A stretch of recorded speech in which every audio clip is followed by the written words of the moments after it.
Okay, yan mga Phil investors, ito ang Danesa na dress up unit. So ito kasama ko si Prince, yan no. Hello, ang ating magiting na nag-assist sa ating mga client. Yan si Prince. Napakabait niyan, sobrang accommodating. So ito yung Danesa natin. Makikita natin dito 60 square meters siya. So ang pinaka lot area niya simula doon hanggang dito. Nandito yung mohon kasi niyan eh. So ito yung ating pinaka unit. Mapapansin natin dito sa side na ito, meron pang space no para sa garden natin. And ito yung sa harap. Sige, pasok tayo. Yan. So, 3 meters yan. So, meron pa tayong area dito for garden. Hanggang dun, sa gilid. So, pwede na-extend. Yan. 1, 2, 3, 4, 5, 6. Almost 8 steps, no? Bago mag-gutter. Hanggang sa pinto. Yan. Wow, ganda, oh. So, ito yung pinakasala natin. So, maganda rin pag may mga salamin, eh. Makikita natin mas luwag yung lugar. Tapos ito yung TV. So advisable flat TV sana, no? So ito yung dining, cute, no? Cute yung dining natin, no? So maglagay tayo ng mga shelves dyan. Pwede mo rin ilagay niya para mga shelves, yung mga malalaking shelves dyan. Tapos itong kitchen area. Ito actually kasama na to. Wala lang pinto, no? So ito yung, mamaya makikita natin actual, no? So binigyan lang tayo ng idea kung paano siya gawin. Tapos yan, pwede rin natin lagyan ng cabinets dito. Actually, pwede pa yan dyan sa taas, eh. So ito naman yung pinaka restroom natin, yan. Ganda na pagkakagawa, no? So nilagyan niya na cabinet doon. Yan yung lababo, ito yung toilet bowl niya. Tapos ito yung pinaka shower. Yan, makikita rin natin actual mamaya. So ito pinaganda talaga natin, nilagyan natin ng mga decorations pa, no? So tapos dito tayo sa likod. Ito yung pinaka ano natin sa likod area. Meron pa siyang space, oh, kung titingnan niyo. Ito yung kapitbahay. So ito yung buhos tibay, oh. So, ito yung kapitbahay natin. Mapapansin natin dito. Meron pa tayo dito 2 meters sa likod. Ayan, no? Meron pa siyang 2 meters dito. So, hanggang dito yan sa gitna. Pag gigitnaan, pwede tayo magbakod. So, yun yung mga ongoing construction, no? So, hanggang dito siya. So, mula dun, hanggang dito. Maluwag pa, oh. Pwede pa pang laundry natin. Tsaka, no? Sa ating mga dirty kitchen or service area natin. Hanggang dun. Diyan sa may mga steps na kasama pa yan sa ano natin. Sama pa yan sa ating lote. So mapapansin natin yan siya hanggang dito. Yan, hanggang dito pa.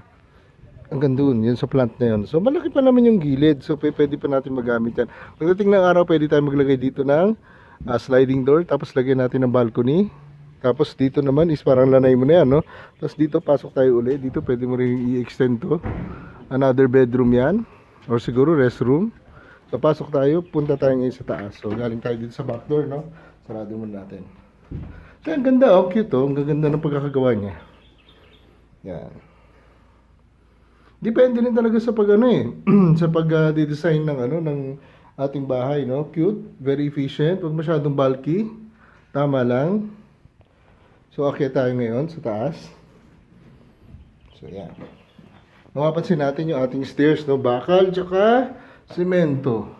So ito, binigyan na tayo ngayon ng idea kung paano lagyan ng bedroom. Kasi yung sa actual natin, di ba open siya? So ayan, no? Dalawang bedrooms na yan. So ito yung isa. Wow, ang cute, oh. May cabinet na modular. Tapos meron din parang dresser dito. Tapos ito yung kama, queen size naman yan. Meron pa siyang side table, lamp. Ayan, no? Oh, di ba? Maganda rin, no? So actually, ito pwede mo palagyan dito ng ano eh, ng cabinet sa taas yan eh. Tapos nilipin natin dito sa labas. Itong area na ito, pwede po gawing slab yan. Lagyan ng CR pa kasi slab naman yan. Tapos pwede po extend dito. Yan, ayun yung ongoing. Punta tayo dito sa isang room. Ito na may isang room. Wow, cute, oh. So meron rin siyang cabinet dyan. Ito siguro para sa anak na babae, no? Yan. So may single bed dyan. And meron din siya siyempre yung sariling side table niya, dresser niya. Ayan, very efficient, no? Tapos pwede pa lagyan nga ng cabinet to kung tutuusin. Ang ano lang naman dyan, ang tips lang naman dyan is ano eh. Marami naman ngayon mga designs kasi na ano, very efficient. Ayan pa, pwede pa sa taas yan, no? Yet, maganda naman siya. Space saving. Tama lang. So pwede pala talaga siya. Maganda pala pa rin siya ayusan. Lalong gumaganda. Very efficient yun. So yun ang ating model unit, dress up unit ng Danesa. Yan, lalabas tayo ulit. Mamaya puntahan natin yung actual unit. Yan, Danesa modern minimalist 60 square meters ang lote. Ito yun, 37.5 3.0 ang floor area. So, expandable pa siya. Actually, pwede pa itong 3 bedrooms kung tutusin kung sasagarin hanggang 4 bedrooms pa yan. So, yan, maganda. Sulit talaga itong Danesa na to. So, buhos tibay pa. May electric post pa siyang sarili. Maluwag pa yung labas at yung gilid. So, yun ang kagandahan doon. Yan. Salamat mga Philippine Investors. So, itong Danesa Dress Up Unit.